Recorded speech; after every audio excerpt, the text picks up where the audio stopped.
Verse 3, but when you do a charitable deed, do not let your left hand know what your right hand is doing, that your charitable deed may be in secret, and your Father who sees in secret will himself reward you openly. He says here in verse 3, if it were possible, keep your charitable deeds so secret that they are even secret to yourself, where your left hand doesn't know what your right hand is doing. Again, don't do anything to draw attention to yourself or to draw praise to yourself. I love when I hear about someone who's been quietly serving and ministering to others. And you don't hear it from them, you hear it from someone else. Kind of through the grapevine. You hear about this person, and when you hear about it, you're like, wow, I had no idea that person was doing all of that and ministering to so many people, and that way. That's because that person was ministering to the Lord, for the Lord, out of their gratitude to Jesus Christ who died for them and saved them. They weren't doing it to receive recognition from people. If you think about it, in the Gospels, whenever Jesus worked a miracle, it says people praised God. Have you ever noticed that? They praised God. It doesn't say they praised Jesus, they praised God. Jesus did his works in such a way that people left that scene praising God. We should do our charitable deeds in secret, it says. In other words, the word secret here is the Greek word crypto. We get the word cryptocurrency and cryptology. How many of you understand what cryptocurrency is? None of you. It's a secret, right? It's hidden. That's what the word means. It's concealed. Our charitable deeds should be hidden from others as much as possible. Some works are impossible to hide, like teaching a Bible study like this. I can't do this in secret.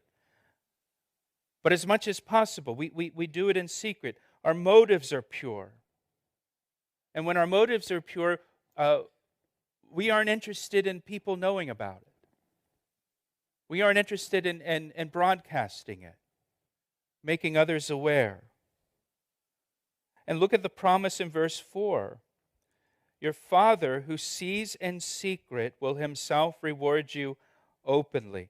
We do our works, we do our prayers, our fasting for an audience of one, for the Lord.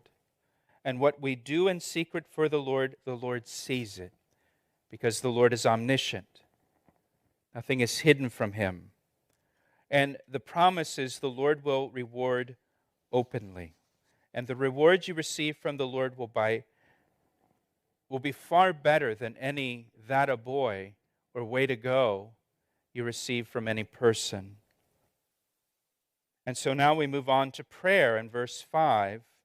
Verse 5 says, and when you pray, you shall not be like the hypocrites, for they love to pray standing in the synagogues and on the corners of the streets, that they may be seen by men. Assuredly, I say to you, they have the reward. Again, this is part of the normal Christian life. What is prayer? Prayer is simply talking to God. Going back to the beginning of the Sermon on the Mount, we started out with realizing that we are poor in spirit. That's where you begin, recognizing your spiritual poverty and that I don't have the resources in myself to live a life that pleases God.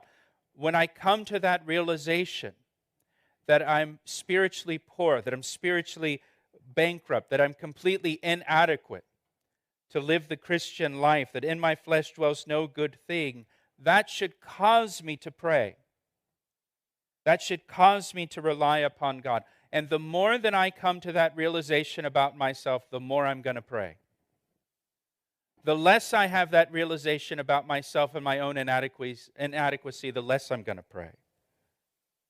And prayer, again, it's just talking to God. But the hypocrites, they like to pray in a way that draws attention to themselves so that they may be seen by men. You've seen people who draw attention to themselves through their prayer.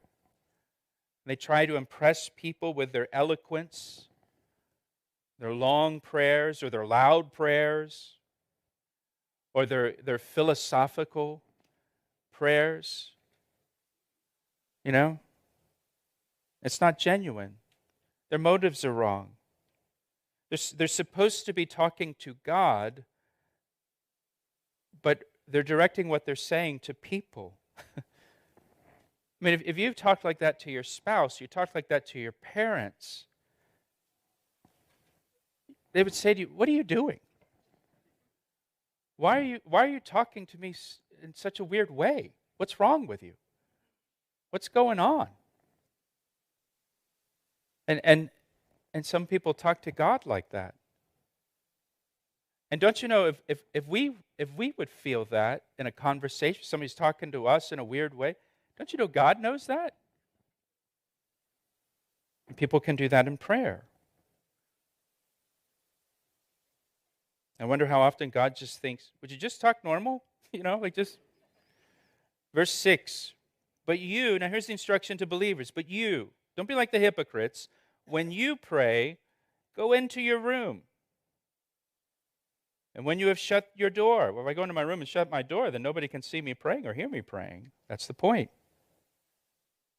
Pray to your Father who is in the secret place, and your Father who sees in the secret will reward you openly. It's good to have a private place in your home where you can go and close the door and be alone with the Lord and pray to your Father in a secret place where it's just you and the Father.